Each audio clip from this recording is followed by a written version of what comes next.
Step into a chilled data hall on the outskirts of Santa Barbara. At its center, a spider-shaped chandelier of gold and wires hangs inside a steel cylinder colder than deep space. This is a quantum processor. When engineers nudge its qubits, the chip tackles in minutes a calculation that would keep the world's largest supercomputer busy for days. The trick it plays has a name that sounds like science fiction. Superposition. The art of holding mutually exclusive truths at the same time. We have met echoes of this art before. Aim a beam of single electrons through two razor-thin slits and, one by one, they paint a ripple pattern on the screen behind. Each electron seems to explore both paths at once, interfering with versions of itself we can never see. Block either slit, and the pattern vanishes. Reopen it, and the waves reappear, as though reality hesitates until we force its hand. Superposition is more than a laboratory stunt. It shapes the colors of chemical bonds. Lets photosynthetic molecules hunt multiple energy routes in a trillionth of a second, and may guide the midnight migration of birds under starlight. Yet the idea collides with everyday instinct. A coin on the table is heads or tails, not both. A coffee cup sits here or there, never in a ghostly blur of possibilities. In 1935, seeking to expose the tension, Austrian physicist Erwin Schrödinger imagined a sealed box containing a cat, a single unstable atom, and a vial of poison set to shatter if that atom decays. Quantum math says the atom must hover between decayed and intact until observed. Does that put the cat in a limbo of life and death? Schrödinger offered the scenario with a wry smile, convinced such absurdity signaled a flaw in the theory.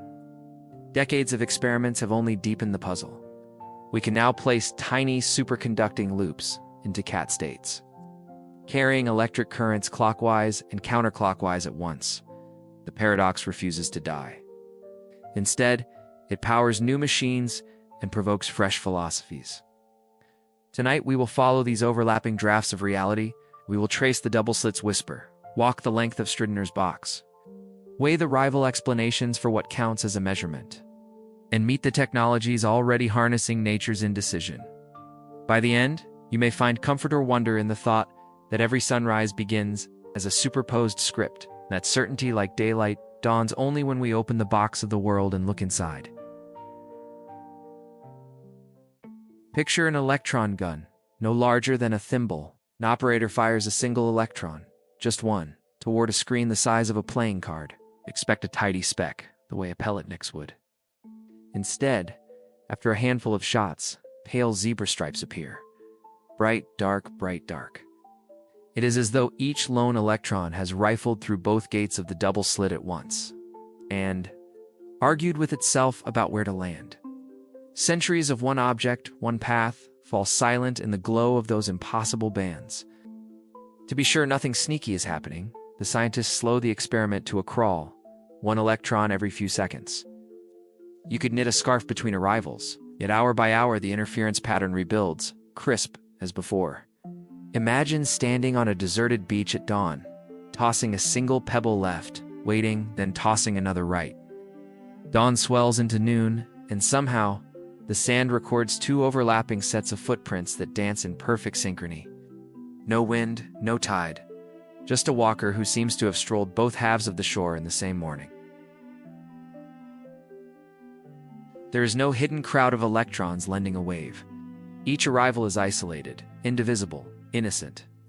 Still, the stripes bloom. Nature, it seems, prefers to keep her options open.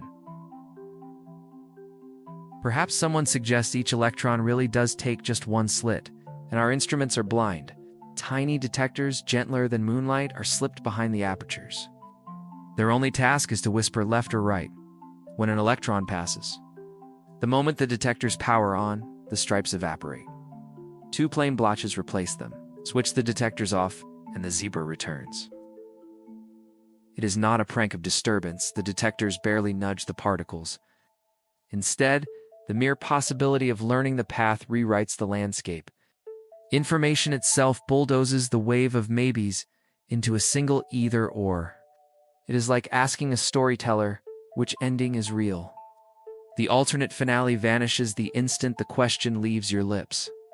What then travels between gun and screen? Not a billiard ball, but a whisper of chance, a spread out maybe, whose peaks show where arrivals are likely and whose troughs mark the neverlands. Where two maybes overlap in step, they reinforce, bright as a choir hitting the same note. Where they meet out of step, they cancel, and darkness falls.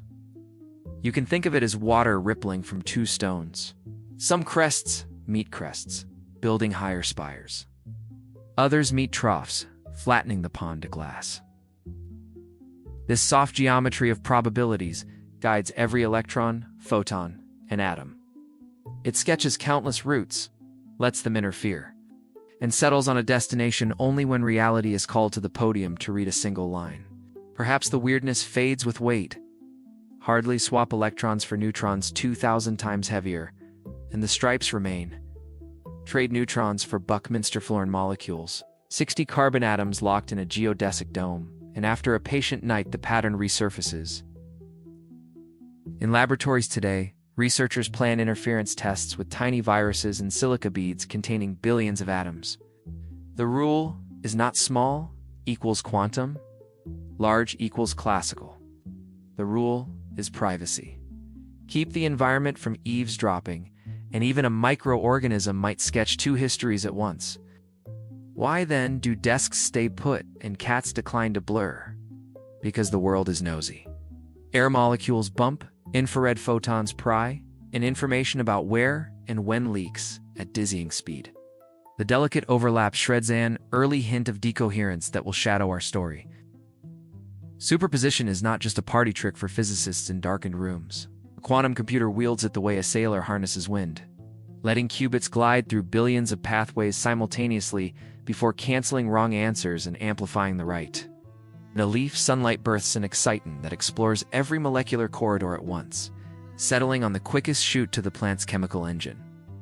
Atom interferometers drop down elevator shaft laboratories, split and reunite matter waves to weigh Earth's gravity so precisely that shifting magma flows betray themselves months before a volcano stirs. Indecision, it turns out, can be exquisitely productive. But if a speck of carbon can stand in two places at once, what happens when we wire that quantum coin flip to a vial of poison? And ask a warm-blooded observer with 9 lives to stake its fate on the roll? In the next act, we knock on the lid of Schrödinger's infamous box,